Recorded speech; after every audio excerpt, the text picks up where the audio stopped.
It's time to ham up. Now I gotta really try hard.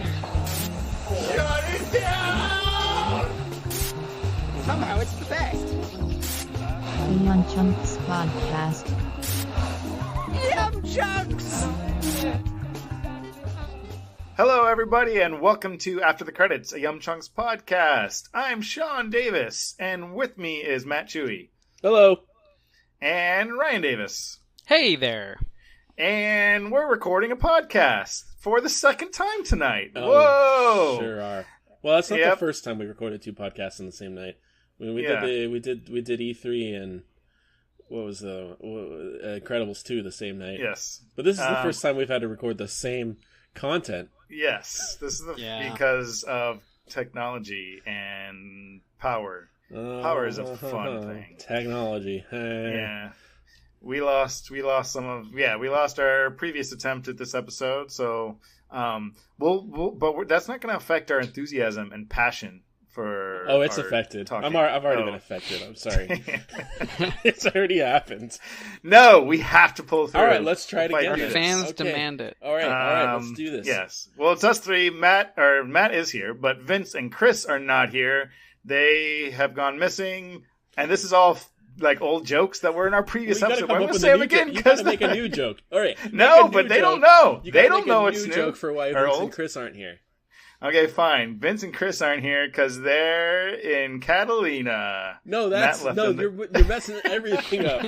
I'm the one that went to Catalina. Oh, that's right. Dang it. Take three. All right. Yeah, they're not here. But yeah, Matt. They're not here because didn't we ask them not to be here? Yeah. We politely asked them not to be here. Yeah. Well, okay. So the real reason is that we're doing Comic-Con tonight. We're going to talk about Comic-Con, but only two of us of YumChunks actually attended Comic-Con, myself and Ryan. So Matt will be talking with us about it and asking us questions, but we felt it would be kind of strange to have a 5-person podcast with 3 people who do not attend the subject of what we're talking about. So yeah, there you go, folks. Inside for E3. So yeah, exactly. I think. But before we get to Comic-Con, what else happened? Because you weren't here you haven't been with us for a while. Yes. Where have you been, Matt? This is great. This gives me an opportunity to do all this much smaller and more succinct and not ramble as much as last time. I am married. Definitely not longer or more rambling. I got married. You guys mentioned it in the last episode. But yeah, as having both attended and participating in various aspects of the celebration. I helped. Yep. Yes. Sean did it. I mean, you said that last episode, but I asked Sean to perform the wedding ceremony, and he was like, "But I'm not a priest." I'm like, well, we're gonna change that. We're gonna change that, Buster. So the ceremony is really. I just read the script from A Gentle Hike, and that somehow worked, just word for word, on the podium. It did. Yeah, it's real. It's very profound. What is it about a sweet angel? Someone says. A sweet, friendly angel, or something like that. There's plenty of YumChunks content. Yeah, and you're gonna make a great dad. Oh no. Uh-oh. Oh no. No, it went really well. Everybody, we've got lots of great feedback from the ceremony. We've got for next time. Notes people, for next can improve next time. There's great Yelp reviews on our wedding. 5 out of 5. We'll attend again. Oh, good. That's good. Do you guys? I was too drunk to remember, but do you guys remember? Any of you guys check out the arcade machine? Yeah, we did. We were playing a couple things. I remember Simpsons specifically. Played some. We almost beat Simpsons, but then there was a song playing on the dance floor, so we had to abandon. We were like on the second last level or something. What was the song? Do you remember? It might have been. What was it? It was. It was. I think All Star.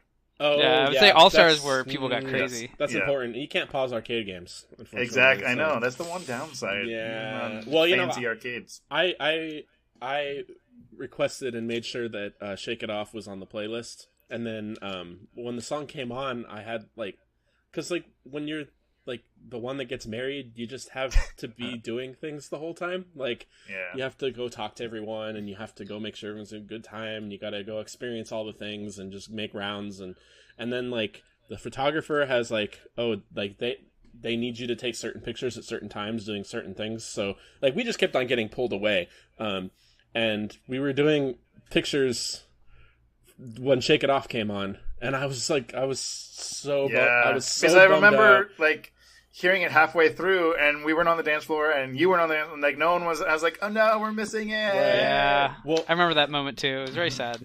Like by the time I was like just about to get away, like Taylor was finishing her like my ex-girlfriend had that whole part, you know, and I was like, I'm not gonna make it in time. Like I could just ask the DJ to restart the song, but no, it's too late. That seems like it. It was a missed opportunity. That's okay.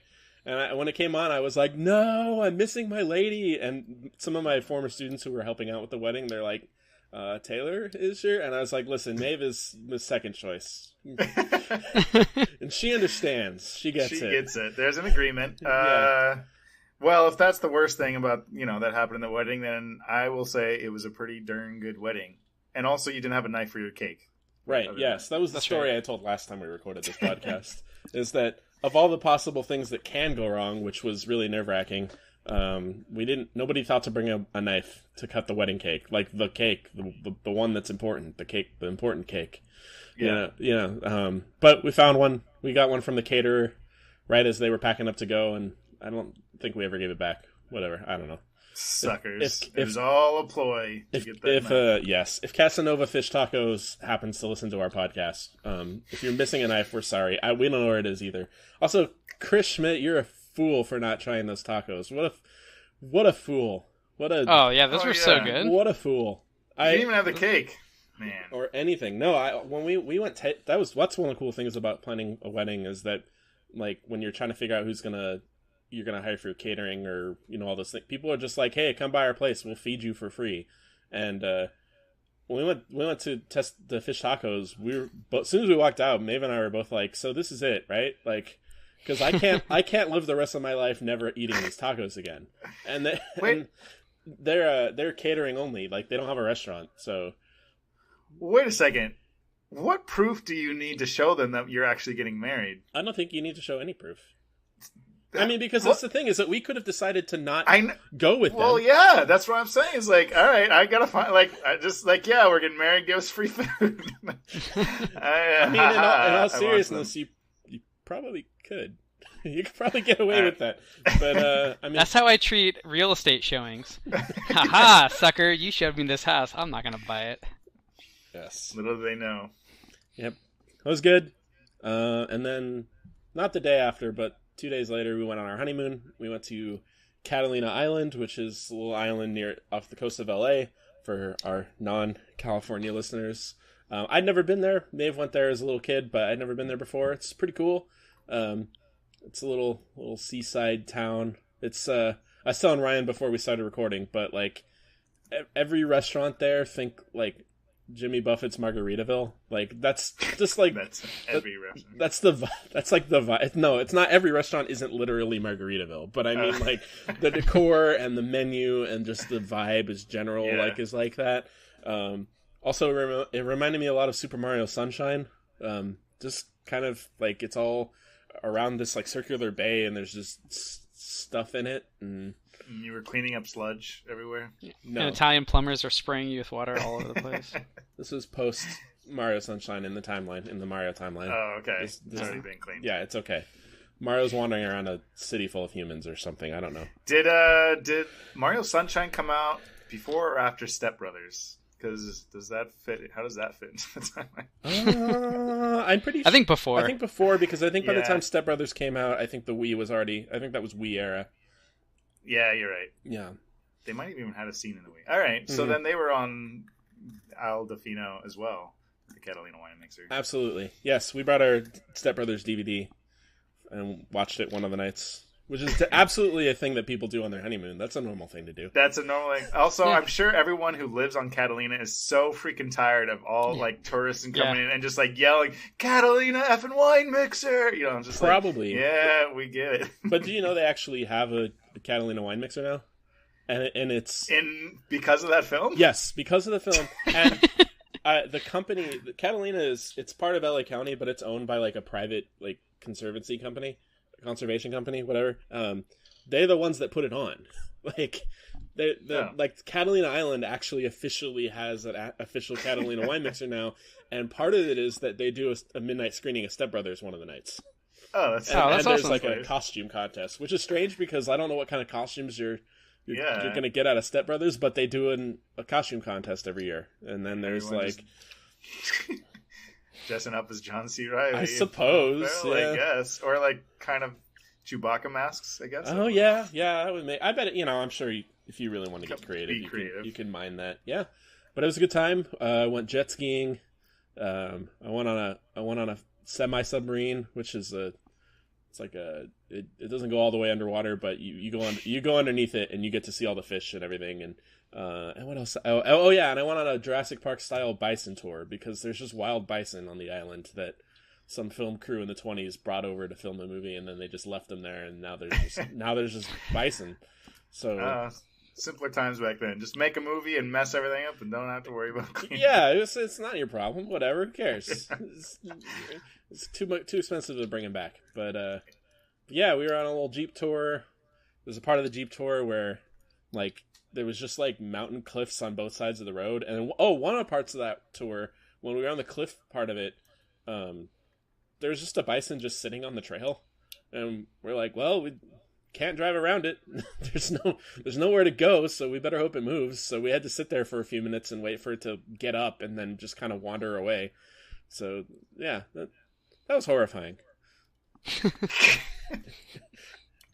Oh, and then the whim of the bison. Yes. Catalina. Then I ate a bison burger on my last day for lunch. Oh, you showed him. You got the last laugh before I got on the boat. Right before I got on the boat to leave, I ate a bison burger, and just to stake my claim over the island.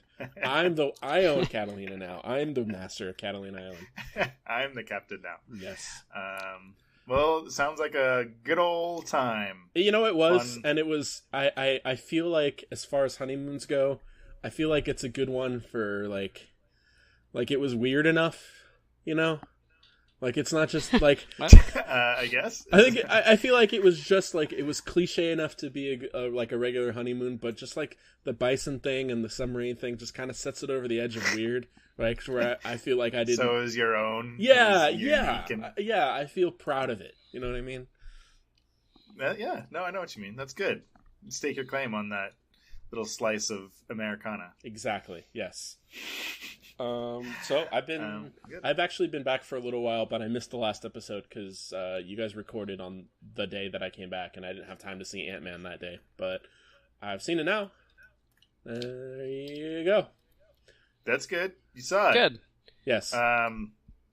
Briefly, tell us what you thought. I agree with you guys for the most part. Yeah, that's good. I think I probably liked it more than you guys, but I totally agree that it was. I wish all the individual conflicts connected more, and also what one of you guys was saying, like the bass never dropped, like there wasn't that like that's what I said. Some of you guys' examples that you used as far as the bass dropping, like the Thor moment in I don't know if those were great examples. Like I feel like it didn't drop as in like the plot didn't really culminate. Like I was waiting for a long time to kind of wonder like if all these plot threads are gonna kind of like I was waiting for the other shoe to drop, kind of, you know, like just kind of like I get. And it really did feel like there were several different episodes of an Ant-Man TV show happening all at the same time. Totally. It was a good time. It was fun. I definitely enjoyed it a lot. I think I still like the first one a little bit better. You guys mentioned that I said I put Ant-Man as my favorite Marvel movie. I don't think that's the case. I think I said that. If I said that, I said that while I was drunk at my bachelor party. But it was a crazy night. It was. Making accusations. Okay, well, to be fair, you guys at 3:30 in the morning out on the 4th floor of this building out on the deck got into an argument about whether or not Iron Man or Captain America was more pragmatic, and you guys had to. It's a good debate. That's what the core conflict is, and drunkenly shouting at each other about what the definition of pragmatic actually was. So if we're never invited back to that lake house, like that, I think they'll want us back to the lake house. Like, how often can we get those guys back? So as far as loud proclamations about Marvel movies go, I don't know that saying Ant-Man is my favorite is the most ridiculous. All right, we all made some ludicrous statements. We all said some things that we wish we could take back. Well, yeah. So yeah, you kind of in line with us. So listeners, this is bonus addendum to previous episode. You never thought that would happen. No, there you Probably go. Didn't care, but it's there for you. Mm-hmm. What else? You also mentioned that you finally finished Uncharted Quattro. Yes, I mentioned it in take one a little bit more about how our Bison Jurassic Park tour reminded me of the Madagascar levels, which I think are that was probably my favorite stretch of game in the game. But yeah, I loved Uncharted 4. Not just saying that because you worked on it. I think it's by far the best one. I also don't think it's fair to say because I feel like you go back. I just came off of playing the remaster of the trilogy, and I don't know if the first three games hold up as well now when you compare them to next gen games. Like I feel like it doesn't feel like there's as much there, and Uncharted 4 was kind of taking the Uncharted formula and kind of reaching the potential of this era of gaming. Kind of more of the open world stuff. There was some more. I did think it was hilarious that like some of the new features that were added, like that you have a rope, like, but he never had a rope before. Like, yeah, I know it is. I just remember that's the big paradigm shift. A rope. He's like, I just remembered just now that I had a brother and we used to go around on ropes. Oh, I should bring my rope to this adventure. or like I imagine, because you know, in this game there's a lot of reminiscing about the last games, especially at the beginning. Yeah. I imagine years from now him reminiscing about this adventure with like his family, going like, wow, remember that was the adventure where we slid down a bunch of muddy hills? Like, there were no hills on any of our previous adventures. Just for whatever reason, we were just really into sliding down slopes that year. I don't know, but sure got us where we needed to go faster. Yeah, I don't know why I never thought about doing that in the previous adventures. And also the rope thing. There's like, we had this rope with us the whole time, which was cool and new for some reason, but we never used it to like help each other boost up or anything. Right. Like there's a pivotal part where I had to go off on my own because someone couldn't like reach 2 feet up. Right. And I had a rope with me, but nah. No. And that was also another thing about this game in particular. It's like there are parts of levels where it was like, we can't figure out how to get from here to here. We need use your rope. Yeah, you have a rope. There's plenty. You forget your rope. There's a lot of things to tie that rope to, but you know that's real nitpicky. Yeah. Video games. That's the kind of stuff that like Yeah. you know, a video game, any series fall when you try to actually. I was thinking about it. I was playing it and Maeve was watching. We were comparing it to a lot of the Batman series, the Arkham series, because like that one jumps around in the timeline a whole bunch, and kind of like, wait, but he had this technology in this one, but not in this one, and whatever, who cares? It's fine. I do feel like at a certain level, like the designers mostly are all aware of these things too, but I think there's like if we just keep doing it up, we'll wear the audience down, and that's good enough, right? So that they don't care anymore.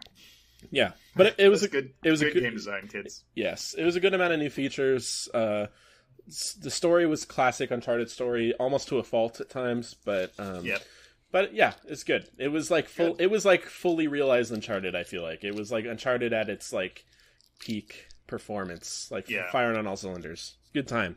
I can't wait to play Lost World. The Fallen Kingdoms. Yes. Yep. Good. Yeah, I think that's all that's noteworthy, pretty much. You know. Well, yeah. So you did a lot of things. That was a lot of things you did. There you go. Good job. Who else? What else? Besides Comic-Con, which you guys both went to, what have you guys been up to in the last week or so? Well, as Sean mentioned on the first round, we watched Ibiza 10 times. Oh, right. Okay. It's a fantastic movie on Netflix. This is where my computer lost power. Yep. Hopefully I didn't curse us. Oh boy, I'm scared. Okay. Tell me about Ibiza. I haven't heard of this. Nope, you haven't. It's this fantastic Netflix movie on Netflix. It has Britta from Community and Vanessa Bayer from SNL and some other people like Rob Stark. And it's just a delight. That's what Vanessa Bayer has been up to. I was like, what could Vanessa Bayer... What could she possibly have going for her that would be good enough for her to quit SNL? And it was this movie. Yeah, that's it. Was it worth it? Was it good? Was it worth it? Only if you watch it 10 times. Yeah, the 10th time it makes it worth it.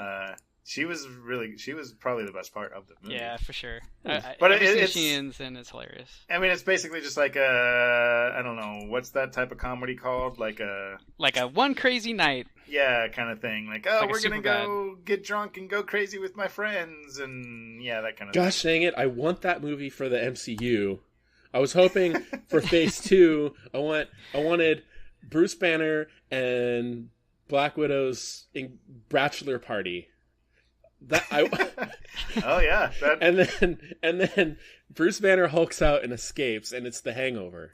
And they got to go track him down. I wanted that path movie. of destruction. Yes. Well, to tide you over, you should go watch Ibiza. Okay. Yeah. It's the same, right? Actually, the real reason we stopped recording, kids, is because we just went and watched Ibiza again, and we forgot to save our file, so we had to start over. So we watched that. What else happened? I mentioned a couple episodes ago that the demo for this game Octopath Traveler was out, but now the actual game is out, so I've been playing that for a little bit, and that's cool. Exactly what I was hoping it was going to be. Classic JRPG fun. Another thing I'm frantically Googling right now. Octopath Traveler. It's the sequel to Octodad. That's what I was expecting to just come up right now, but no, that is not. It is not at all like Octodad. No. It has a weird name, as all those translated JRPGs. Not all of them. But well, also the word traveler, like, it would make sense for it to, because that's the gimmick of Octodad. Is like it's impossible to move around, right? Yeah. Now Dad is going on a quest. Road trip. He's got to travel. Boy, oh boy, that's going to be difficult for his circumstances. Maybe he goes to Catalina Island. Oh boy. But yeah, Comic-Con's pretty much what I've been up to. Not much time for anything else, because that just takes it all out of you. That's the thing. That's the thing about it. So, Ryan, have you been watching or playing or doing anything else? I watched this movie Tao on Netflix. It has the girl from It Follows, and which I thought she was pretty good. And it does have Gary Oldman as the voice of a robot, so I would definitely not recommend it. It's just another one of those Netflix movies that, it kind of feels half-baked. I kind of want to do like a whole episode just on all these random Netflix movies that, like, how did they get made? That, you know what I mean? Like, and then a whole nother episode on Ibiza. Well, yes, obviously. Ryan, I was just sitting there in anticipation to see if you were actually going to recommend a Netflix movie finally. No, I've yet to recommend every time a Netflix movie. Every time we do this segment of the podcast, you always talk about the terrible Netflix movies you've been watching, and then say, "Yeah, don't watch that." Don't watch it. He's doing the dirty work, so we don't have to. Yeah, exactly. I'm appreciative of that. Yeah. Well, you're welcome. It's a service. That, and then I'm about halfway through this show called Blazing Transfer Students. If you haven't seen it, just watch the pilot. It's the most ridiculous thing you've ever seen, but it's fantastic. Never even heard of it. But, interesting. Yeah, I've been watching it over the last couple months, just pacing myself. You can't watch it too much in a row, so be warned. I watched through all of Kimmy Schmidt. Finally got around to doing it. Oh, good. Yeah, that was fantastic. Only took a couple weeks, and I got through all of it. And I heard that this fourth season's the last season. So once they drop the second half of it, whatever 7 episodes are left or whatever, that's it. So that's disappointing. But I also heard they're in talks for a movie. But so was Community, and and also Arrested Development, and those never came to see the light of day. So I'm not gonna hold my breath, but the ride's been fun while it's been here. So there you go. Yeah. Anything else? Nope. that covers everything we've done. Every waking moment since last episode has been counted for, I feel. Except for Comic-Con. Except for Comic-Con. So we'll fill in that gap now. All right. Well, I'm going to go ahead and take this over now. As previously mentioned, we're going to be talking about Comic-Con this week. I didn't get to go this year. I have been many times in the past, but it's actually been a while since I've been. But I'll just go ahead and ask you guys questions and pretend like I was there. So, but I watched the news that came out of it. I watched the trailers and for most of the movies, so I'm not entirely out of the loop. But anyway, you guys have been going to Comic-Con a lot longer than I have. I started going in 2006 or 7 or so. When was the last year you actually went? Do you remember? I think I've missed the last 3 years, maybe 3 or 4 years I've missed. Yeah. So it's been a little while now, but I had a good solid run of years that I went. But you guys have been going for much longer than that. So you guys kind of have your rituals and you kind of have your way about doing it. Why don't you tell me a little bit about that? What Comic-Con is like for the lives of the Davis brethren. Okay. Yeah. Well, I mean, we've been going. I mean, we're all from San Diego, so it's just we don't ever travel really. We're spoiled in that regard. But we've been going for at least 20 years, I think. Most likely more than that. Yeah. And so 20 years ago, it was a shadow of what it is now. We would just show up the day of, hey, let's go down to this thing. It's fun. And there's no line. Show up, get a ticket, walk around for a while. It's a small little nerd thing, whatever. And obviously, it's just completely different beast nowadays, where that would be impossible to do, and it's a whole thing. But yeah, I mean, so because I work in the games industry, that's close enough to the comics industry that I qualify for a professional industry badge. So I've also been spoiled the last couple of years. I don't have to get badges with the normies, with the common folk. Yes. So I don't have to because the badges sell out just so fast online, within seconds, and you know what I mean, minutes, and it's always a thing to queue up and get your badge as soon as they're available. But it's a completely separate pool for professional badges. So I am just super spoiled and lazy and just oh, Comic-Con's coming up. All right, I guess I'll register. And it's just a couple weeks until it happens. And oh, sure. Yeah, I'll get it now. And it comes with a guest. So I get Ryan and Pass every year as well. Right. So I'm spoiled too. Yeah. Although this year it was almost an epic failure. Oh yeah. Tell us about that. You told me about that, but. Yeah, so the way the professional badge works is that you basically send in your credentials, and then they validate you as a professional, and then you're qualified to buy a professional badge. And I think it's every 3 years or every 3 or 4 years, those credentials are due to show that you're still a working professional in the industry or whatever. And I didn't realize that year had come up for me last year, and I either forgot about it or I didn't realize it until it was way too late. So a couple, in June, which is just a couple weeks before Comic-Con, I went online to go, it's time to register for my badge. I'm just being lazy and procrastinating and waiting so long. And then I went on oh, your credentials are out of date. They're due. I'm oh, okay, well, let me get my stuff together so I could. So I went to go do that. And then it's if you're not a professional status, it's too late. You cannot get a badge for 2018 Comic-Con. And I was just entered panic mode. Just no, my world is collapsing. What is happening? I don't know what to do. Literally, I've been going to Comic-Con for every single year for 20 plus years. And so I was also, because Ryan has his badge through me. So I was oh no, Ryan, he's not going to be able to go either. Unbrothered you. Yeah. So I was I don't know what to do. I don't know what to do. So I just resorted to I'm just going to be that guy who emails their tech support and hey, buddies, so here's what happened.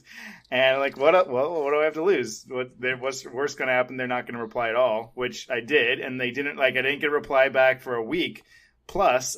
And I just had kind of come to terms with all right, I guess I'm not going to Comic-Con this year, or trying to figure out something else. But then I got a reply back, and it's just some guys hey, we got your badge, or we got your email. we can't promise anything, but we're processing it now. Can you resend your credentials? I'm like, oh yeah. So I was in the middle of work and I was just like trying to pretend like I was working. I was like getting all this stuff. Like, Sean, why are you taking images of their credits? And like, no, it's fine. Don't worry. Because that's part of like the credentials is proof, like accredited, name and a piece of work or whatever. Right. So anyways, I send it off and then they're like, okay, again, we can't promise anything. And 2 days later, they're like, okay, you're all good to go. I'm like, yeah, oh my God. That was, I was like so grateful and just like thankful. And yeah, it was just like super easy. Like they were super nice about it and everything. And not only that, but they requalified me. So now I don't have to renew my status for another like 3 years. So I'm going to get lazy again in 3 years. And 3 years from now, you'll go through the whole same thing. Yes, exactly. But you'll get a jerk customer service guy. Yeah, exactly. So tempting fate. Sean Davis. You gotta. So, but happy ending. I got our badges and we went to Comic-Con. So that's good.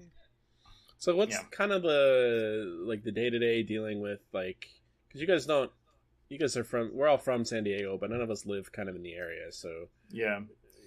Well, Ryan, he used to live down in the Gaslamp or close to that. So during that year too, it was actually kind of nice because we would just stay there and kind of walk downtown. Now Ryan, I mean, I live in Solana Beach, which is further away, but still somewhat close. So we drive down to get kind of close as possible, and then we Uber from there because parking is ridiculous. As part of any con goer knows, it's like $40 per day. So yeah, I mean, the Petco, the Petco parking that we usually used to park it all the time. I saw it was $50 this year. Oh, really? I didn't even see that. Jeez. Yeah, like I remember, like when we used to drive, because we used to go with you and Vince and a handful. Mm-hmm. We potentially would have like 5 or 6 people, and when you have a carload of people, you don't mind paying $20 or $30 for parking because you split it evenly. Yeah, it's whatever, $5-6, not a big deal. But when every year they've upped the parking and it's gone up like $5 every year, so now it's literally $50 for day parking. And when it was only the two of us, that's ridiculous. It's not worth it. So a $5 Uber downtown is and gets free street parking. So tip, I would have thought that they would have jacked up like the Lyft and Uber prices too. It was not too bad, or no, it was fine. No, it was okay. Yeah, but yeah, definitely pro tip if you plan on attending Comic-Con. Do what you can to avoid those parking because they will gouge you. It's awful. Yeah. Or they have a trolley too. It's also a good idea. We've taken in the past. That's true. Like parked at some of the trolley stops further up and then just taken the trolley downtown. Yeah, most of the years I did it, I parked at either the Qualcomm Stadium or the mall that's nearby. Fashion Valley. There, yeah, which is a good ways away from downtown, and then there's a trolley station at both of those. You just get on the trolley, and it's free. It was free parking there the years that I went. Exactly. So it dropped you off right. The only bummer about that is that the trolley stops running at a certain time, so you can't really hang out down in the Gaslamp if you do that way. I guess now you could just take an Uber, but back when I was going, you had to be back on the trolley before they stopped running. Yeah. But yeah, that was the way that I used to do it. And that's always fun because you park your car in an area that's not really Comic-Con like at all, and then they take you down and you step off the trolley and everyone's in costume and everyone's got their Comic-Con bags, and it's just like you just stepped onto another planet basically. Yeah, that's how when I returning to work, I describe it to people. It's like you're in this separate bubble, a different world entirely, and going back to work or this normal life feels so strange. Like I don't know, you're just like the little pocket dimension. I was down there on the Saturday. I was down in San Diego on Saturday night. We decided to go down to Balboa to play Pokemon Go, which is a thing I'm doing again now. But Maeve got really into it, and so I got back into it so that I could play with her. By the way, I switched to Blue Team, so there you go. But I went down to Balboa Park, and that was the night that they were doing their annual lightsaber fight, which I guess that's cool. They used to do that at like the waterfront, like down closer to the convention, and I guess they don't have space for that anymore because I guess Comic-Con has kind of eaten up a lot of that outdoor space now. So they moved to Balboa Park, and it was crazy because there's just like as many people there playing Pokemon Go as there were just in costumes with lightsabers, and it's just so surreal. Which is the more like weird thing happening, like all these people dressed up fighting lightsabers, or all these people on their phone catching imaginary creatures like in augmented reality. Well, I also got the sense from some of the lightsaber people that they're like turn their nose up at us that like, oh, they're here for the wrong nerd thing. Tonight is for plastic lightsabers. You're here. These look at these nerds playing Pokemon on their phone. Yeah, it's a wonderful time. Yeah, it is. It's quite magical. But anyway, let's talk about the goings on. I touched on a little bit about how it grows every year, and it's taken up a lot more kind of the gas lamp in the waterfront area. But just like tell me a little bit about just the sights and sounds of walking around at the facility, and is it much different this year, or is it just kind of the natural progression? Ryan, why don't you tell me? Yeah, well, one thing that's the Comic-Con is famous for is the crowds, right? As much as it is anything nerd-wise, everyone knows how crazy crowded it is. But I think every year they do try to help out with that and make small improvements. So I think that's one thing that's kind of changed over the years. That they've kind of gotten better with handling that. So they kind of shut down the whole gas lamp area, so it's just easier to get in. Well, it's not as such a cluster getting in and out for just normal, or just for pedestrians, I suppose. And then the like buses and stuff versus like say normal vehicles, Right. But yeah, just getting down there is not, they kind of, just as you'd expect, they kind of renovate or kind of take over that whole area of the gas lamp and set up different exhibits for whatever, The Walking Dead, or I'm not even sure what there was. I know they took over one one building that was a little bit of like an older San Diego building, like I don't know, from the 1800s or something, and turned it into some thing for that show, that Castle Rock, which is like the new Stephen King. Yeah. So they would kind of always throw on those kinds of events just to kind of make it extra special, or some sort of interactive exhibit for peoples to enjoy. So that's kind of cool. A lot of the things downtown too, like that aren't at the convention center, like it's part of Comic-Con in a loose sense, but a lot of times you don't actually need badges to do those things. They're kind of just like, if you just want to go downtown and try that whatever Castle Rock thing, or there was a building that was the Purge, or there was the Taco Bell that was decked out to be like Demolition Man, Taco Bell crazy, like a lot of those things you don't need Comic-Con badges for, because they're not actually at the convention center. You like anyone could kind of go to that. The lines are still really ridiculous, but theoretically anyone could jump in and go to those things. Maeve does that most years now. She used to go to the convention for a while. She used to work it every year, but now for the last several years that she's one of those people that goes down and does all the free stuff.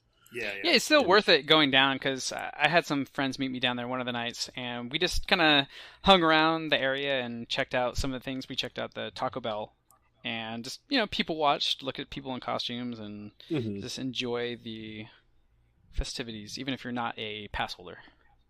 Yeah, it's kind of cool to see how completely an event like that takes over a city. It's kind of I think for San Diego wise, it's probably the biggest event that happens culturally, that as far as something on that size goes, and it's cool that it's a nerd thing. So it's definitely by far in terms of events go, and also it definitely makes it feel less because like I said, years ago it was a completely different thing in terms of the size and scope and the audience and the demographics and all that stuff. It was like, oh, what is that nerd thing going on? Like, what are people doing down there? That kind of. But now it's not only is it a citywide thing where even if you're not necessarily a quote unquote nerd, you still oh yeah, this is fun, let's go hang out with friends and people and do stuff. But it's a nationwide thing now too. It's just a thing people are aware of, right? Just if you have any sense of kind of pop culture or whatever, you just know that it's Comic-Con's a thing that just. It's public knowledge, an event in, the zeitgeist or whatever. So, right. Like every website that I follow on a daily basis for all of my just interests, movies and comics and theme park websites even and everything. It's all that whole week. It's just Comic-Con coverage, kind of everything just grinds to a halt, and that's kind of what everybody's covering.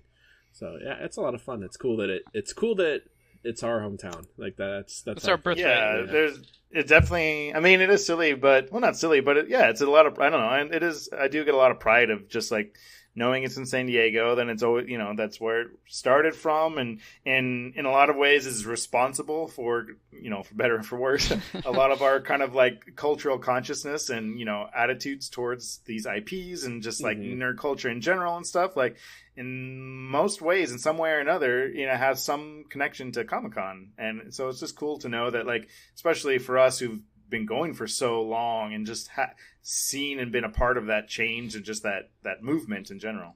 Yeah, absolutely. Yeah. What were some of the cool things that I assume that you guys spent a good amount of time on the show floor? On the exhibit hall, yeah.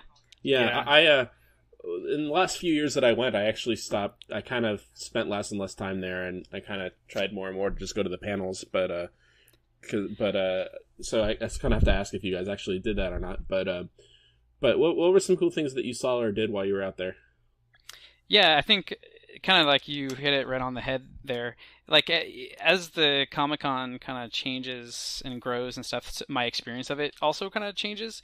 And while I still love the exhibit hall, I've always loved the exhibit hall. There's just so much going on. There's so much chaos, but just sights and sounds and just really just so much to stimulate your mind of just all this nerd and art stuff.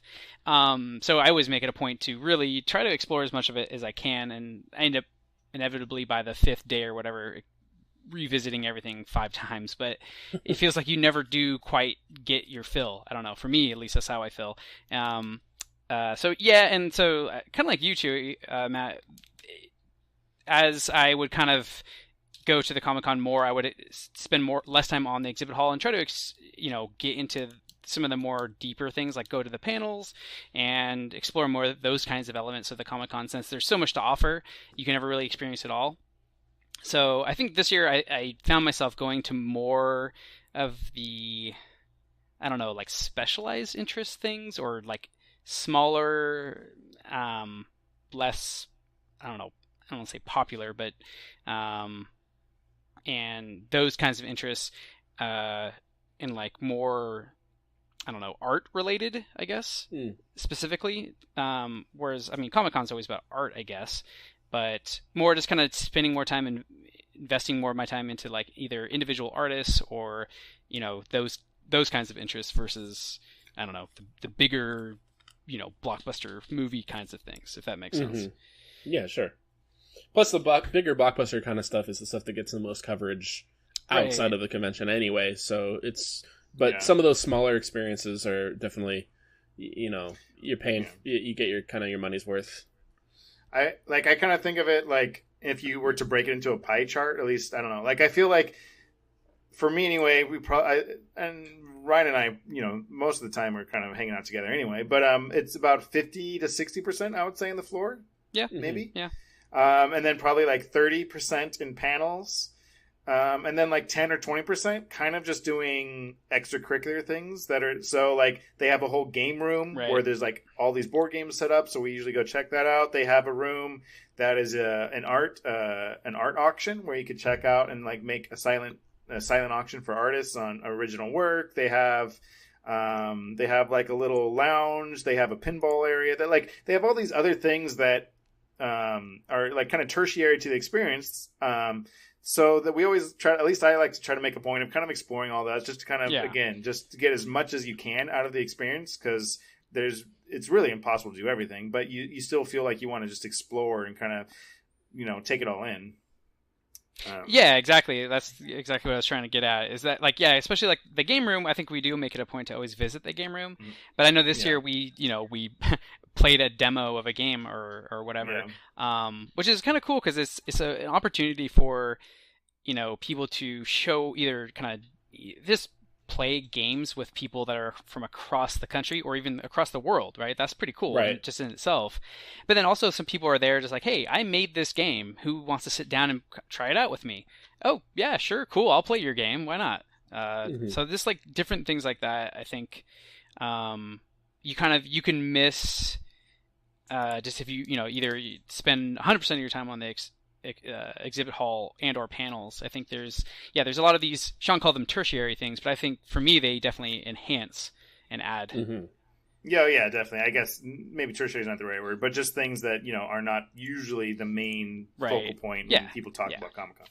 But like the floor itself, I mean, yeah, I love the floor. It's one of those things, Ryan, you said it best, like you always feel like you never get your fill. And even like as much as I remember, you walk along the different halls and there's hundreds of booths and all these things, and you've come across the familiar ones over and over and over again. I still, even on the 5th day, I still find myself like, I have not seen this booth. I've literally walked this floor for hours. Yeah, and how have I not seen this booth before? Yeah. Like this is the first time I've come across it. So it's just like, it does feel like almost like from a movie or something, like some exotic bazaar where there's just like imagine that picture like from like Indiana Jones or some like crazy adventure or fantasy film. Like imagine like that. That's what it is. But it's just like all these crazy things are happening and you get lost in these corridors and stuff and you don't know what's going on and you get lost. Like it's just no matter how much time you spend there, you never really feel like I want to just walk around more and kind of experience it. Yeah, it's kind of it's crazy that you say that because it does definitely feel that way to me. Even though after literally the 5th day of spending half my time, so if you added up the hours, we probably spent I don't know what 16, no, maybe not 16, but close to that. Yeah, hours literally just walking back and forth. And somehow, perfect example. On Sunday, we found that art guy, Jose something, right? He's the local artist, who I recognized his work. I think you did too, Sean. But he had a piece of art from Last of Us that you ended up getting. And it was like, how did we go 4 days and not notice this guy? And he was fantastic.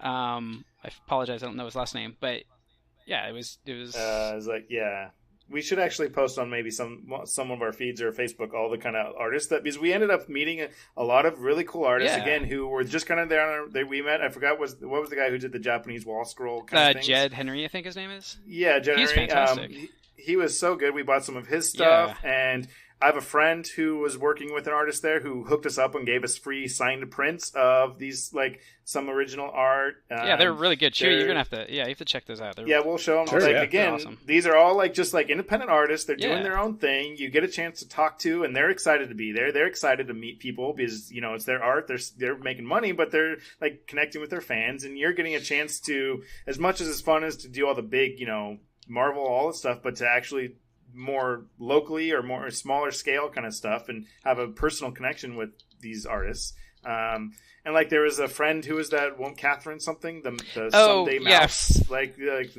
She has this Someday Mouse comic or art thing. And she's ended up being a friend of a friend. That's how we knew about her and we met her and she was super like, I don't know, artsy and fun.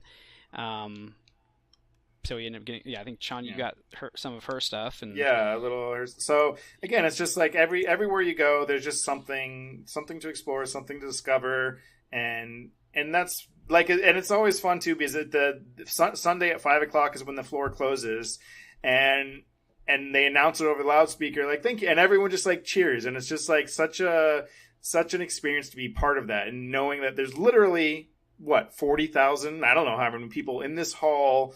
All just pure joy, right? Yeah. They're like, you know what I mean? Like, it's just this shared experience where we're gonna all go back to our homes and probably a lot of us are gonna go on the internet and write some hateful stuff about whatever stuff. But at the end of the day, we're all still fans and we all still love it, and it's just cool to share that experience together. And we've all gathered not to like hate on anything. Everyone's there just to have fun and just enjoy each other's nerddom.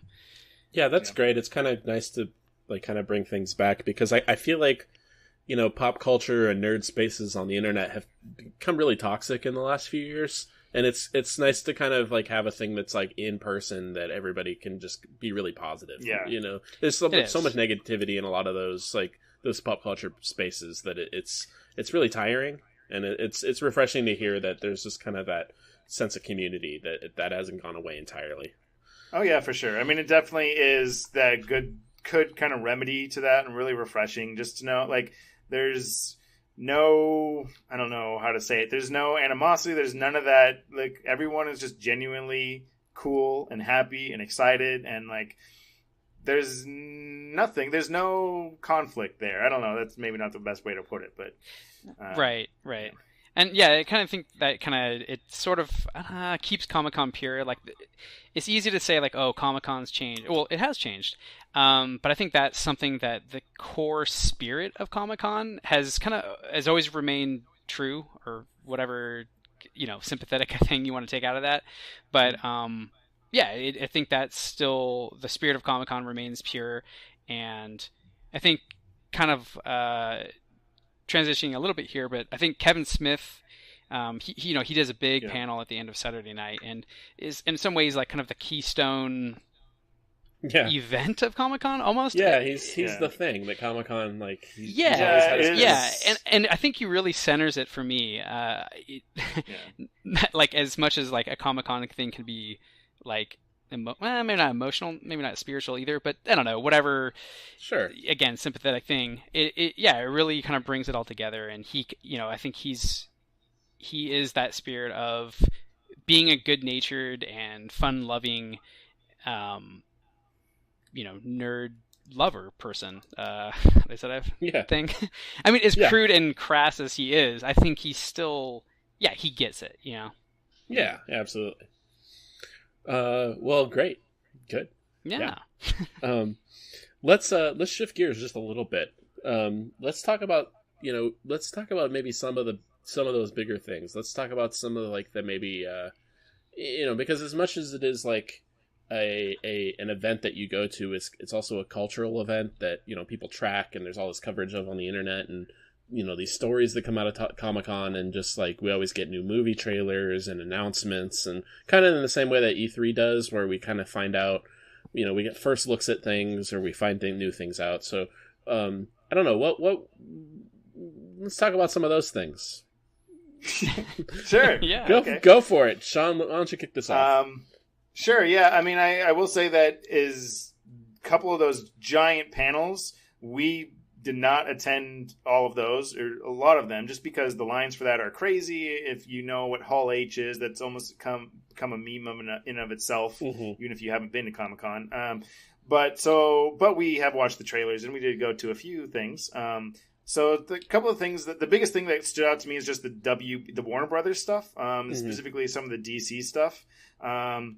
And I have mixed thoughts all around on those things. I think a lot of the hype, anyways, before I watched the trailers, like a lot of friends or just were really excited about the Aquaman trailer. Like, oh, you got to check it out. It's so awesome. Right. And I honestly was kind of more meh on the Aquaman trailer. I was too. Yeah. I was not bowled over by it. But I also, at the same time, have a really hard time trusting the DC cinematic universe. Like, it's really hard for me to get excited about anything in there. Right. I mean, part of it's that. Part of it just felt like, I don't know. I mean, I like Jason Momoa. I think I liked him in Game of Thrones, and Justice League was fine and stuff. But I just don't know if nothing in that trailer really captivated me. It looked like almost like if you were to make a cliche big action superhero movie trailer, that would be it. Like, I just don't know what I'm really drawn to. Part of me wonders if that's intentional, because that could be it.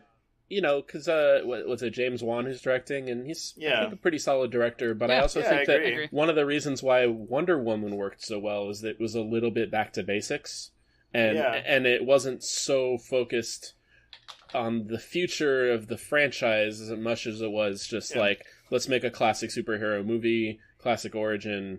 Let's just focus on making a good movie. And I'm wondering if maybe a similar approach is being taken with Aquaman. That and maybe that's where some of that cliche is. I mean, I would hope so. That's what I'm hoping. Yeah. Although it is because on the other side of that, I was much more excited, or at least impressed by the Shazam trailer, which was not expected to be at all. Like, someone who barely knows who Shazam is, like, for them to have that trailer, now for me to be actually kind of like, oh, am I excited for this film? I think I might be actually kind of excited for this film. You want to know, for me, the most shocking thing about that trailer is that it looks like the movie takes place in real locations. Like, it doesn't just look like the whole thing. It's like actors on a green screen and cartoon. Like, you see shots of them just like walking around on the streets, and it's like natural lighting. It looks like it looks like a real movie, is what I'm trying to say. I think also too, like again, just solely based on the trailer, but I think one thing that's definitely kind of been missing from the DC universe, and I mean, a lot of say, you know, the fun lightheartedness, and that's true, but I think more than that is a little bit more of the kind of like innocence. Yeah. I don't know how to say it, but like he reminds me a little bit of Spider-Man, right? From Spider-Man Homecoming, or just any of the Spider-Man. Just like he's just this kid. Like it's not about these titans destroying this world, or it's not about these, you know, massive forces, and it's, you know, world-ending kind of stuff. Although I'm guessing there will be some world-ending plot. But in terms of the characterizations, like it draws me in more because it's just like some kid, and like it grounds it a lot more. And I don't know, in a lot of ways, I feel like it feels more accessible. Where yes, it's accessible. Which like you look at Justice League, and Justice League is a mess for a lot of reasons. But like you look at someone like Cyborg in Justice League, that should have been the character. It should have been. It ended up being Flash more than anything. Flash the most. But even then, even with Flash, it just feels like it just feels so inaccessible. Like I can't relate to any of these characters at all. Like part of it is their lack of being able to set them up properly and establish those characters, but also just like none of this feels real. There's just a bunch of ideas. And I don't feel like people that I can understand. Where I got that sense from the Shazam trailer. Yeah. Those are the DC Universe movies, but there are also some other ones. Like TV I think that was the biggest event. The TV shows, which I don't necessarily watch, but there was some more debuting trailers for the new TV seasons and stuff. But they also had like the new Harry Potter. Well, the new Magic. I mean, World I'm trailer. still calling them Harry Potter movies. I don't know why they don't just call them Harry Potter. Like, Harry Potter's not in them, but it's better than Fantastic Beasts. I guess. I don't think they should call them. I don't think they need anything. Just like why? I don't know. What do you think, Matt? But having that Fantastic Beast prefix, I don't like that. I think they should just call it the Crimes of Grindelwald. I feel like it's just like studios not having confidence in their own marketing and their own audiences. Like it's kind of like when I hate bringing things back to Legend of Korra because it's so cliche for us, but when they announced the show title, it was originally called The Last Airbender: The Legend of Korra, because it's because they didn't want to use the word Avatar because people associated that with James Cameron's movie, right? But they needed to associate it with something that people could go, oh right, Last Airbender, and that was totally a corporate decision, right? Like, it doesn't matter that it doesn't make sense to use the words Last Airbender because it had nothing to do with Korra.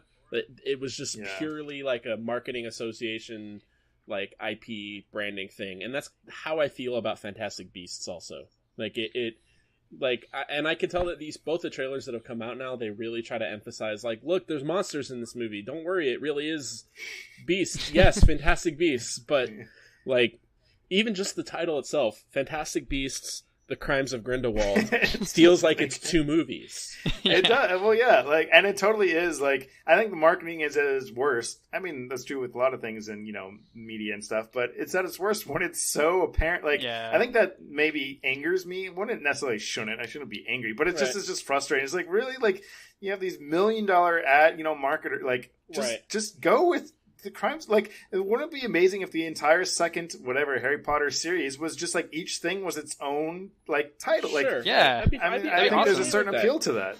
Also, it waters down the kind of the title for the first one. Yeah, because exactly. it's based on a book. With that name. Like, that is called that. Right. Yeah. Or like be creative about it, and like what if each in the series was named after like a textbook in the Harry, like that is a little silly, but you know what I mean? Like magic history, the Crimes of Grindelwald. It'd be something, yeah, as opposed to like, so are you saying Fantastic Beasts? That's actually a pretty good idea, because it would be kind of playful that way too, because I think this, one of the things I love about Harry Potter is the original ones were very playful and kind of like, oh, it's a bunch of kids in school. This is awesome. This is fun. I used to be a kid once. Right. And then they got real serious, and I think these movies are taking just too much of a note off the serious end of the Harry Potter series. And I would love to see them go back to a little bit more playful. They can still get serious if they have to, but kind of do a little more tongue-in-cheek, or kind of help build the universe, because I think that's one of the major appeals of this series is just they have a pretty cool universe set up, and just kind of help explore that by pinging off of other content that already exists in it. Yeah, I mean, they're definitely trying to bank on the Harry Potter. Like, obviously, that's not any revelation, but like but then just call it Harry Potter. The crimes, like, right? Like, you're not like no one's tied to Fantastic Beasts as a brand, right? So why are you prefixing? But then you get like that. To me, that brings to mind like a marketing meeting conversation where someone goes, well, we can't just call it Harry Potter in the because then people are going to want to know where Harry Potter is. Like, you can't, they're not going to understand. Like, it's the worst of all worlds. I don't know. Right. It's just, it really is. It's just like, it's evidence to me that like the people who are being paid very large salaries, I'm assuming, to market these, like, don't understand the product that they're marketing. Like, it's just, it's like, that's what makes me, that makes me angry. And then going back to the point I was making about how it feels like it's two different ideas at odds with each other. Just Crimes of Grindelwald is a thing, Fantastic Beasts is a thing. That was one of my criticisms with the first movies, that it felt like there were two movies happening, that there were two different storylines. Oh yeah, for sure. And that makes me even more worried that, like, but except for this time, it makes me worried that the Beasts aspect is going to be what's tacked on and kind of just, and it's like, no, if you want to make a Grindelwald movie, just make a Grindelwald movie. Just make that the focus. I don't need you to shoehorn all this Beast stuff in here because the first movie was called that. I mean, I think they could have even been bold too. Like, as much as I like Newt Scamander, like, I think he's a great character. I think that was the best part of the film and stuff. Like, again, like, imagine a whole series where, like, each little thing had a one-off protagonist, maybe, and there's a through line of an overarching plot in the magic world. I would like that would be that would be crazy. That'd be like, it would be original and fresh. It would be different. It would be risky because as an executive of like, we can't have a different hero. The kid, like, how do we, like, the audience isn't going to know who to root for and blah blah blah. Like, well, they're not all stupid. If you stop treating them like idiots, maybe they won't be idiots. Not to mention, you had to introduce all new characters for the last movie anyway. Like, exactly. I don't know. So, like, imagine. I mean, they already established Grindelwald at the end of the last movie. Like, what if that's the only holdover, or maybe or maybe you have that Ministry of Magic lady show up from the first movie or whatever as a cameo. But imagine if young Dumbledore was the protagonist of this movie. Yeah, that would be much more like, it feels it's Jude Law. Like, use Jude Law. I'm sure he could be fine as a character, as an actor. We're like, I could see he's the hero. That's fine. I don't need an explanation of why this author of Fantastic Beasts is somehow still fighting Grindelwald. Especially because in the trailer, Dumbledore's like, no, it has to be you, the guy who wrote this book about animals. It's got to be you to take down the Dark Wizard of our time. Nope, you got it. You. I don't know. I mean, not to be a Marvel fanboy, but I mean, take a page from that. Each Marvel movie obviously has its own protagonist, and they still have an arcing story that kind of connects things. Like, I don't know. Anyways, but I am still excited for the movie, if only because I did like the first one a lot. So we'll see. The trailer was. Yeah, I didn't love the first one, but I'm along for the ride. And I mean, I've grown up with Harry Potter. Who am I kidding? It's not like I'm not going to see this movie. Of course, I'm going to see it. So there you go. I want to backtrack real quick, just for a second, because we jumped off of the DC boat, but there was the live action Teen Titans trailer. Did you guys see that? Oh no, I did not see that. It was live action. Freaking weird. Yeah, I don't know about that. I'm not. I actually would love to hear Chris's take on that, because I know he's a huge Teen Titans fan of the cartoon series. So maybe we can, I don't know, make a note of it. Someone write it down. Someone ask Chris next time he's on the podcast. Okay. Here, Chris. That's me typing questions. I don't want to actually push a button because it might actually stop our recording. Chris, if you're listening right now, call in. Yeah, you should call in. Yeah, call in. Lines are open. That's true. There's a couple other big trailers, I feel. There's the new Godzilla, I think. Oh, just cram every Godzilla character into a single movie. Godzilla and all the monsters. All of them. That's what the movie's called, right? Yeah. Godzilla and all the monsters. And they're playing an 80s sitcom theme over the top. Everywhere you look. Everywhere you look. Godzilla and the monsters are here for you. Monster House. That's what that movie Monster House was about, right? Yep. I wasn't a big fan of the other Godzilla, 2013 Godzilla, so I wasn't really either. Nah. I am excited just in terms of, throw monsters on the screen, like in the same way like Pacific Rim had a certain just like appeal on that level. I mean, I thought Pacific Rim was I liked it anyway, but there's a certain appeal of just like giant monsters fighting. Right, but Sure. Pacific Rim had other things going on. Yeah, Right. yeah. To give that movie appeal, and I'm talking specifically about the first one, but Right. but that had, character, like, I don't like. God, that first Godzilla movie spent an entire act establishing its main character and then killing him off. Like, what? Yeah. Yeah. I don't understand. Yeah, who are the characters in this? Like, other than Eleven from Stranger Things, is she the protagonist? I guess It's just 11. It's just this is just that's Yeah. her fighting, or Crossover. riding Godzilla, or fighting Godzilla, or I don't know. The plot also doesn't make any sense. Well, not that I should expect anything else, but so in the trailer, there's Ken Watanabe like narrating like the humans are, or whoever is saying humans are the plague, and we're destroying the Earth, and Earth has defenses to stop this plague, and we've awoken those defenses. But then Godzilla awakens to fight those defenses, because if they don't get Earth stopped, they'll destroy the world. Like, what kind of defenses destroys the thing that they're trying to protect? I don't get, like, what is happening? Who are the good guys and bad guys? Yeah. Godzilla's the good guy because his name is in the title. That's true. All right. Well, that's all the explanation I need. Oh, good. Well, there you go. Yeah, so I feel like there's a couple other trailers, but I don't, off the top of my head, I don't know. I'm gonna Google right now. Yeah. Let's see what else we got. We talked about Godzilla, Aquaman, Shazam. Let's see. New York Times, best and worst trailers from Comic-Con. What do you got for us? Oh, I didn't watch the trailer for Glass. Did any of you guys watch that? Yeah, I I watched that. Eh. Well, what was the last one? What was it called? James McAvoy is lots of people. Split, yeah. Split, right. Yeah. I liked that movie a lot until I hated it. I don't know. I liked it a lot. I know what you're talking about. I don't know if I went full on hate, but I agree. It kind of took a turn. It flipped a switch and turned into a movie that I hated. Oh, okay. So I don't know. I got mixed feelings about Split, and You're split about it? I'm split about it. And then I'm not even talking about the like Shyamalan cinematic universe twist in the credits. I'm not even talking about that. I'm talking about just the movie independent of that. But then there was that too, and I was like, well, that seems no good. That seems dumb. That's no good. That was my general... I mean, if you told me 10 years ago or whatever, 15 years ago that, oh, they're doing an Unbreakable sequel, like, right? That would like, oh, cool. Like, that's what, but it's hard not to be a little cynical about it. Like, right. Okay, right? Just can't jump on the bandwagon of these. Right. Like, as if he's been building up the CUs. cinematic universe. Yeah. It's like, wait, wasn't Unbreakable time. like 20 years ago? What? And then Mark Wahlberg and Killer Plants are also going to be. Look, no, I was just going to say, if Glass somehow manages to work in like The Village, and then the like happening and stuff. Bryce Dallas Howard is a mermaid lady, I guess, or something, and it's all a book, and then also the aliens come back. Like, okay, cool, yeah, I'd be on board for that. Okay, yeah, everything, even somehow Last Airbender. Yes, and Will Smith and his son are part of. Oh, I forgot about that one. That one was actually pretty good. I like that one. Yeah, that one got a bad rap. Yeah. Yeah. Well, I remember enjoying it. I don't remember it well enough to be able to make a determination if that movie was good or not. True. But I do remember enjoying it.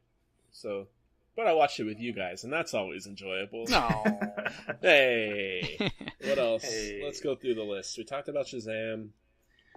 Something called Assassination Nation. I never heard anything about that. Nope. Or Alita Battle Angel. I didn't watch that trailer. Did you guys? I'm interested, well, I watched, but yeah. I watched clips of the newest trailer, and I remember watching the old trailer, or the one that came out months ago or whatever. Mm-hmm. I mean, that was the big WB panel. I'm trying, like we mentioned, it was kind of strange in a lot of ways. Well, it's strange maybe, but like Marvel didn't have a panel this year, and neither did Star Wars, and neither did Disney. Well, that's to be expected nowadays that they have their own panel. So yeah, but it is just kind of a funny thing to say. Okay, Comic-Con, the world's biggest comic thing that happens, and the world's biggest comic name, Marvel, is not. I mean, they have obviously a presence in terms of every other aspect of Marvel, in terms of comics and the TV shows they had stuff like. But in terms of like the MCU, there was not a big showing, and D23 in their converting that stuff to that, or this where they're kind of showcasing a lot of that now. Right. But I was maybe thinking, they might try to tag on some Captain Marvel something, but no. Yeah, especially since, I mean, of all the MCU thus far, we're at the most, just craziest part right now, right? Like, with half the universe disappearing and Captain Marvel on the horizon, and they just finished Ant-Man and Wasp, like, I think there's a lot of excitement, and they could do, of all the hijinks they've pulled in the past for Marvel panels in Hall H, imagine what they could have done this year, like, just all kinds of spectacle. And especially because there's not a D23 before Avengers 4 comes out. So right. Yeah, and I mean, it's like, what are they waiting for? Well, that's something that I wanted to. I mean, you guys talked about in the Ant-Man conversation is just like, really, how much can you market Avengers 4? Like, it kind of goes back to that too. Like, do you really want to be going in and showing footage of that stuff? Like, this is, you guys are saying we're kind of at the craziest point in the MCU that we've been to so far, but we're also at the point where, like, you would think they would want to keep stuff close to their chest. Like, this would maybe be the year where they wouldn't want to give all this exclusive I mean, I totally get that. I guess I felt like it was a way they could have panels, and a lot of times they other panels are like, and Game of Thrones often does this because the Comic-Con air usually comes after the season is over. So the Game of Thrones panel is often just like, it has nothing. There's no spoilers. They don't talk about the future. It's just like interviewing the cast, and it's always packed. It's always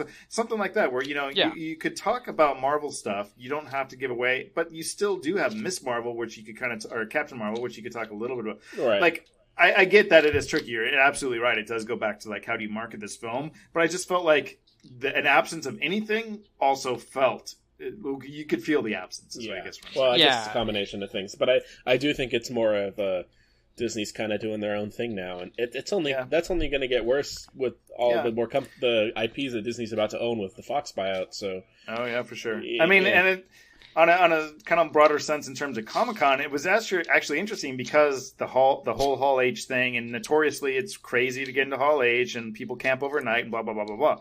And they still had that aspect this year, but because there wasn't a lot of those things, I mean, I just mentioned Game of Thrones, but there actually wasn't a Game of Thrones panel this year because there was no season this year. And without Marvel and without Star Wars, the biggest one was the DC, which was big. But other than that, there wasn't a lot of big Hall H things. And oftentimes when Ryan and I would be walking around, we would kind of walk by the line, and it was not the same as it had been in previous years. Right. Where it's just people packed for a half mile down the dock, or the Embarcadero behind the convention center. There was just a small little line, and a couple times Ryan and I were like, "Oh, do you want to try it? Like, let's try to get into this panel." And we'd wait 10-15 minutes, and like, it's not worth it. But then we did get it. Like, for Kevin Smith, there was no line, and we got into the Legion panel without waiting at all. Like, it definitely had a different vibe. There was, and I think in a lot of ways it was kind of nice. Like, okay. It's always an element of stress and like, do I want to wait 5 hours for this thing or however long? Right. And just not even having that aspect of it is like, I'm not missing anything. You mentioned Legion, and so I want to get this out before I forget, but I find it very strange that there is, I mean, Fox has 2 X-Men movies coming out. Presumably next year. There's New Mutants, which was put on the shelf. That movie was supposed to come out already, and it's not coming out till next August is what I'm looking it up on Wikipedia right now. It says August 2019 is when New Mutants is coming out, and then it has Dark Phoenix's release date is Valentine's Day of 2019. So that's really weird. And Isn't Fox that weird? should even have a presence there too. Like, they had their individual. It almost feels like the Fox TV shows are doing really well, right? Yeah. So The Gifted and Legion, and even like Runaways. Yeah. I haven't watched Runaways, but I've heard that's doing really well and it's really good and stuff. So I wonder how much maybe they're just like letting that kind of ride. I mean, I don't know. You're right. It is a weird thing though, where you're like Dark Phoenix is a main series X-Men movie that comes out in 7 months, and we've seen or heard nothing about it. What a strange. I would have thought for sure this Comic-Con would have been like, we would have gotten for sure. anything from it. And that under advertisements, kind of like you were saying, Sean, you kind of felt the difference or the lack of that extra advertising or just content. I think DC, as much as they possibly could, took advantage of that absence, because imagine if Marvel had as much of a presence as they usually do. I think, DC would have still gotten their airplay, but it would have been lost in a much more crowded shuffle, right? There's been absolutely. So much, and so I think honestly, this good for DC, I say, because if Disney wants to pull out and not release their content, well, other people are going to rise to the occasion, right? Right. This is kind of did feel like it was Warner's and DC's year as far as the studio side goes, because there past years in recent history where DC's presentation has been almost a joke, right? Like where people online will compare whatever they put out to like, oh, the Infinity War, whatever, whatever Marvel's doing over here on this side. Like it's kind of been I mean, I remember punchline. It reminds me of, I think maybe 3 years ago, Ryan and I were actually in the DC panel that year, and it was when they basically announced Justice League, or they like brought in all the actors and the directors of each of the planned Justice League movies, and this was before just like, and it was like, this is going to be a huge thing, and it did get a lot of publicity, but it was the same year that I think like all of the Avengers came out, or all the Civil War people came out, like, you know what I mean? So, and it just completely divided the media attention, right? And exactly. It totally is. It's like. And this year there was not that divide. Like if you talk to anybody about the biggest trailers out of Comic-Con this year, they're all going to be these, right? I don't know. Yeah, it's all Warner trailers. Exactly. Yeah, exactly. So yeah, you're right. Good for them. They hopefully. Hopefully the films are good. Hopefully these movies are good. Deserved. Yeah. Right. But yeah, I mean, it just in terms, like I said, the kind of broader aspect, it was kind of a. Not strange, but just like a little different in terms of how the crowds worked and that kind of hype and craziness. There was maybe not quite as much of that. Mm-hmm. And it was just as someone who's gone, like we said, for so long, you notice even these small changes. You definitely pick up on those things.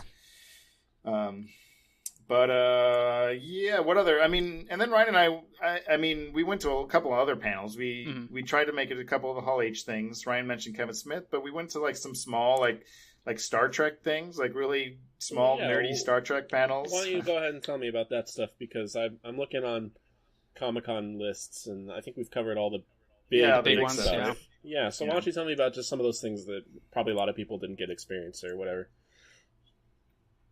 Yes, well, we ended up going to a couple just Star Trek. How's the fandom going? And it was in one of the offsite venues at the library, which is actually a cool place, and it was kind of nice because it was away from the crowds. But and it was a smaller panel, but a lot of ways those smaller panels are, again, if you've never been to Comic-Con or gonna go or plan on going, definitely make a point of going to those smaller things, because those, as fun as those big panels are, those small ones are so much more intimate. They're so much more personal. You get to like feel like you connect with the people on the panel and the audience a little bit more. And we went to a handful of those. And so it was just like some podcasters who basically we're just like fans, like talking about Star Trek. And this is what we like about the new Star Trek show and what we didn't like. And a couple people talking about like, hey, how did I start my podcast? And just like, I just did it because it was fun and want to talk to my friends, and they were just schmoes, just guys, Mm-hmm. And so those were fun. We went to a panel showcasing the art of Amano. What's his first name, Ryan? He's Japanese. Yeah, Japanese guy. Sorry, I can't think of it right now. But he's a really prolific Japanese artist. Yeah. If you've played any of the Final Fantasy games, you recognize it. But he also does. I mean, he has a lot of mainstream comic book, Marvel and stuff that. It's a very watercolory kind of art style. He's done, lots of different things. But anyways, he was there, and he had this panel, which was really cool. And then he, live in front of the room, he painted this picture in watercolor. And so it was kind of weird because it was 20 minutes of silence as this guy's painting. Yeah. Everyone was just enthralled of him painting this weird dragon demon thing. It was really cool. Yeah, it was cool. And... what else? Went to a couple other ones. We went to the 2 cartoon voices. Oh, that's right. I went. Oh, cool. Yeah, I used to always try to make a point to go to that back when I went. Yeah. Yeah, that's definitely. I make it a point to make it. They do 2 every year, and I always make it a point to go to at least one. This year, I made it to two of them. They're fantastic as always. They're just so much fun, and Well, why don't you go ahead and talk about a little about what it is? Oh, yeah. People. So what they do is it's the same host every year, and I can't think of his name, but he's fantastic.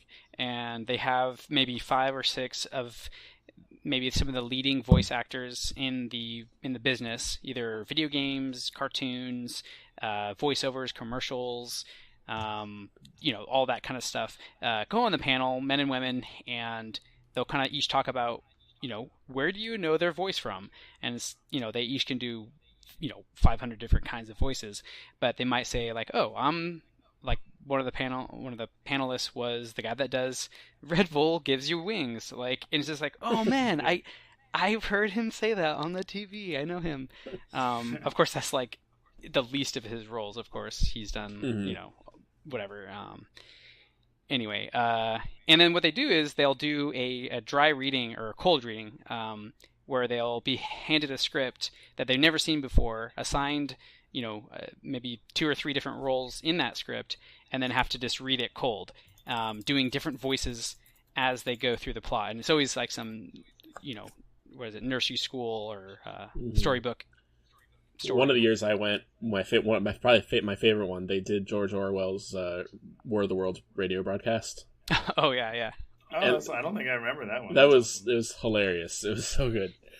Yeah, and in addition to these people just being super talented voice actors, so they can do whatever voice they just come up with, they're also just really funny and just spontaneous, impromptu kind of people. So they can just ad-lib on the fly and kind of embellish the script as written, and so the whole audience is left in stitches. Whereas, if you were to read the script by yourself, sitting at your desk, it would be the most boring script ever. But because these people are such great entertainers, it's just absolutely hilarious, and it just kind of puts a spotlight on the talent level that goes into voice acting that I think is so easy to forget. Because if you're watching a cartoon, you just, this animated character is producing these sounds and they're great, but you kind of forget that there's a super, super talented team behind it. And I like that they really spend the time and care to show and appreciate the art of voice acting. Yeah, I was talking about this with Maeve the other day because we were playing video games, and we were talking about Middle Earth: Shadow of Mordor, and how many, just like, because that game has that system where it like randomly generates the generals, and how much recording they have to do, all the grunts and battle sounds for all the different. But not even that. She was talking about, I don't know if it was at, I think she went to one of the cartoon voice panels one year, and they were talking about how people who record video game voices like can only do, their sessions can only be so long sometimes because it kills their vocal cords, right. and you and like just screaming. Like you kill a bad guy in a video game and he screams. Like, someone had to record that, however many times to get the right take, or however many different variations. And like, it's a whole art that goes into it. And, people who use their voice as their tool for their job, they have to keep their vocal cords in good working condition. And it's a whole bunch of stuff that you don't really think about. Yeah, they talked about that. A couple of them talked that about, because a lot of them are, video game voice actors who we've all, I'm sure, heard them screaming and dying thousands of times in games we play and don't even recognize it. But they talk about how much the strain on voice, and like how directors will tell them, okay, now die as if you were on fire, right. And now die as if you were on fire falling off the cliff. Okay, now die as if you're on fire getting stabbed, and now die like. And they have to do this for hours, and like each scream has to be different, and like you know what I mean, like and how one of them was even saying that like he would be called back year after year after year, or they would maybe switch a director in the middle of a session, and then they would ask him to start all over again, and finally he's just like, I can't. Sorry, I'm not going to do that. I can't, like, you have everything I recorded. There's no reason for me to record over this because I'm going to blow out my voice, and that's my tool. I can't work without that. Like, you got to respect that. So, but yeah, it's just hilarious. And kind of going into even what Ryan mentioned earlier with the kind of Kevin Smith thing too. But like, one of the things that the host of that Cartoon Voices panel said this year, and maybe said in the past, but I don't remember, that kind of really kind of struck home for me or struck true is he said, a lot of the panels and a lot of Comic-Con is just about product. And it is. Yeah. I mean, to take a very cynical point of view, and not even cynical, but just a pragmatic Oh, no. point of view. Oh no! It is about product, Yeah. and as much as we get excited for all these things, in a lot of ways, it is a product, right? But he said something that really, he's like, as much as these panels are, there's a lot of panels at Comic-Con about product, but my favorite panels, or the ones I really cherish, are the ones about people.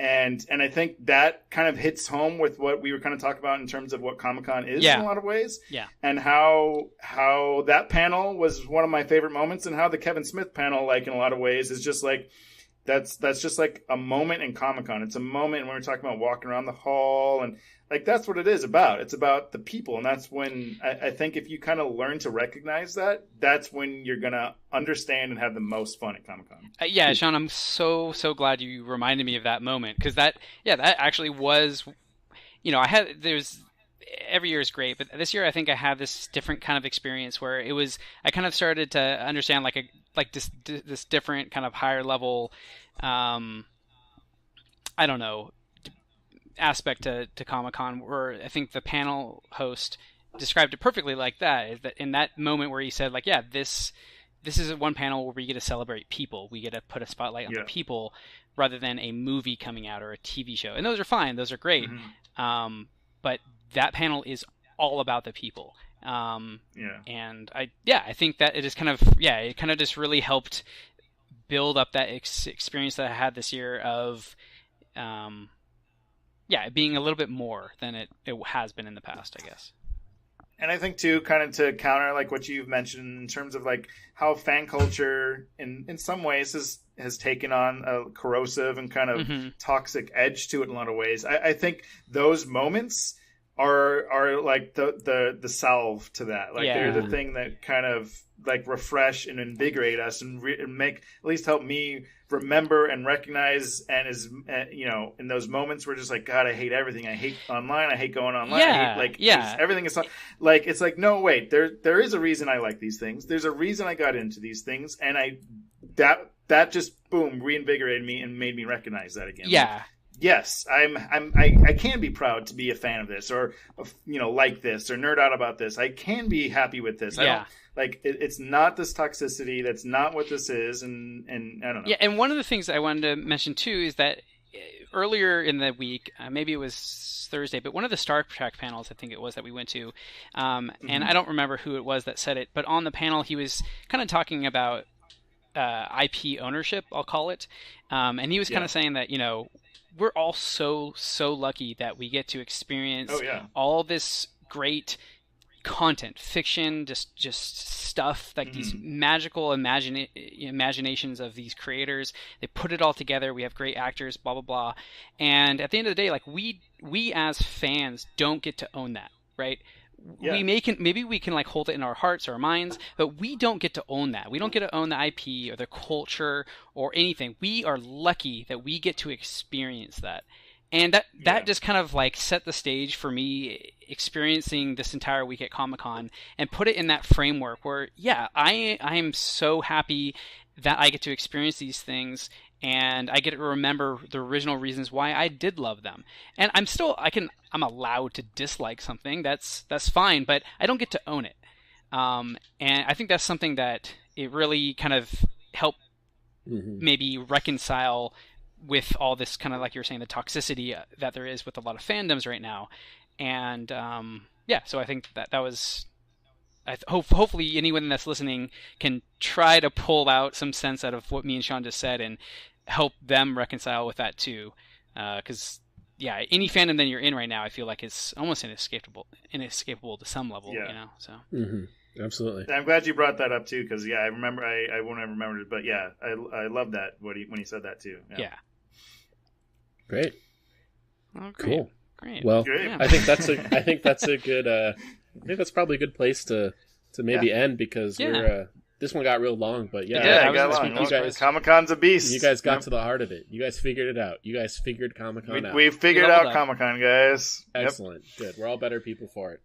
You're welcome. All right. Yep. You guys have anything else you wanna touch on? Oh, I do. Clone Wars is coming back. Yeah. Oh, that's true. And again, that wasn't even at Comic-Con, but Right. they announced it during Comic-Con. But No, they announced it at the fan panel. They had did they? They had a Star Wars. It was at the They fan had panel. a Clone Wars fan panel, and they announced it there. And it was Okay. it was in one of the small rooms, but Yeah. I don't Okay, have well, much. awesome. I don't have much insight or anything deep to say other than awesome. I love Clone Wars. Yeah, Great. I'm excited with I'm curious about it too, but I'm excited. I like that show. So. Yeah. I guess. But- I was gonna say we can mention the Dragon Prince thing or whatever, but I missed that panel. Oh, that's right. so maybe don't talk about that. Yeah, I missed that panel Dang too. it. But I don't even know. anything Terrible about that. fans. if you like dragons and princes, And I guess maybe you I like guess the if show. you like Avatar, I don't know. I don't know. Yeah, I don't know. Whatever. Okay, cool. Well, should I wrap this up then? Yeah, what do you say? All the words on the thing. Oh, I had it all They up should- before my computer crashed. Uh Gosh, dang it. oh. All right. How will they know where to listen to us? Well, this has been After the Credits, a YumChunks podcast. I don't know where you're listening to us right now, but lots of places to listen to the show.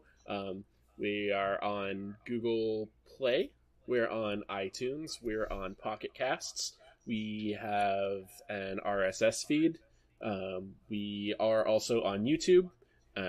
If you're listening to us on YouTube, feel free to leave a comment if you want to contact us. Other ways to get in contact with us, we are at yumchunks@gmail.com. We're on Twitter at the YumChunks. Wait, is it YumChunks or the YumChunks on Twitter? You guys I remember? think it's the. On Twitter, it's the YumChunks@gmail.com. Yes. And like I said, you could leave us a comment or any other thing on YouTube. You could do that too. Say anything you want. I don't care. At this point, I'm not going to be picky. Say whatever you want. Who We cares? don't care. There you go. And Tell them what we got coming next. What do we have coming next? I don't know. I was hoping you'd tell them Well, and tell us at the same time. We discussed doing something about the 10th anniversary of Citizen's Comment, but That's true. That was a couple days ago. So Well, we can still do something for it, we- maybe. an Avatar episode, yeah. an obligatory We're YumChunks, and the only reason why anyone knows about us is because of Avatar. Yes. So we Yes. should do something Avatar related soon. I think we should do that. I mean, the thing is that the summer season, in terms of movie-wise, is kind of coming to an end. So Right. it'll maybe give us a chance to kind of branch out a little bit more. What we try to maybe some more TV shows. We should probably some other things. We should brainstorm. We should Yeah, have a brainstorm. session. We We have- should come up with a list of possible ideas. And if you have suggestions for us, give them to us. What do you want to have us talk about? there you go. Maybe we'll do that and talk about We'll it. figure it out. We never talked about any of the core comics that we could maybe do that. I don't know. That's true. I own them. I haven't read them though. So many possibilities. There's lots of possibilities. There you go. All right, that's all I got. That's all I got. Thanks for tuning in.